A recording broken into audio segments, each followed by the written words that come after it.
রাজধানীতে আবারও ভূমিকম্প অনুভূত হয়েছে। বৃহস্পতিবার ভোর ৬টা ১৫ রাজধানী সহ দেশের বিভিন্ন স্থানে এই কম্পন অনুভূত হয়। ইউরোপিয়ান মেডিটেরিয়ান সিসমোলজিক্যাল সেন্টারের তথ্য মতে ভূমিকম্পের গভীরতা ভূপৃষ্ঠ থেকে ৩০ কিলোমিটার।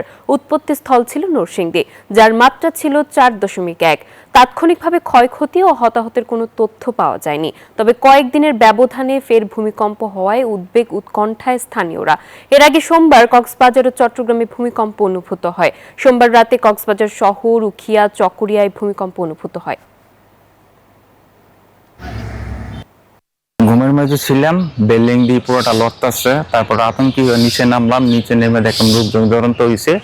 তারপরে আতঙ্ক সৃষ্টি হয়েছে। সবার মধ্যে একটা আতঙ্ক যে আগের ভূমিকম্পের কারণে যে ভবনগুলোতে ফাটল ধরেছে কিংবা ভাঙন বা ক্ষতিগ্রস্ত হয়েছে ওইগুলো তো ঝুঁকিপূর্ণ।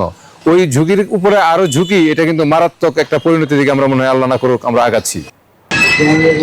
জামান, আপনি যেমনটি জানেন যে আজ ভোর ৬টা ১৫ নরসিংদীতে পুনরায় ভূমিকম্প আঘাত হানে। এবারের ভূমিকম্পের মাত্রা ছিল ৪.১। আপনাকে যদি একটু আমি দেখাতে চাই, এখানে এই ভূমিকম্পের পর থেকেই মানুষের মাঝে কিন্তু আতঙ্ক ছড়িয়ে পড়েছে। তারা যেমনটি বলছেন নরসিংদীতে একের পর এক যে ভূমিকম্প হচ্ছে, এতে করে তারা কিন্তু অনেক আতঙ্কিত। আমরা যদি একজনের সাথে কথা বলি, একটু যদি বলেন আজকে কেমন ছিল এই ভূমিকম্প?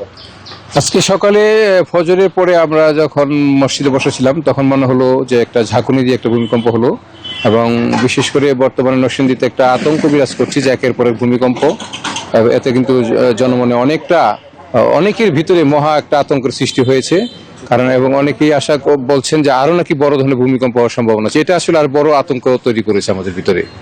যেমনটি শুনছিলেন, এছাড়াও আপনাকে জানিয়ে রাখি নরসিংদীর এখন বর্তমানে প্রত্যেকটা মোড়ে মোড়ে চা স্টল থেকে শুরু করে সকল জায়গায় আমরা দেখেছি যে ভূমিকম্প নিয়েই কিন্তু আলোচনা, এবং তারা যেমনটি বলছেন ঝুঁকিপূর্ণ যে ভবনগুলো রয়েছে সেই ভবনগুলোতে কিন্তু কোনো রকমের ব্যবস্থা এখনো পর্যন্ত প্রশাসনকে নিতে দেখা যায়নি, যে কারণে তারা আরো বেশি আতঙ্ক কিন্তু বেড়ে গিয়েছে। তো এই ছিল নরসিংদী থেকে আমার কাছে সর্বশেষ। ফিরে যাব স্টুডিওতে জামানের কাছে। জামান।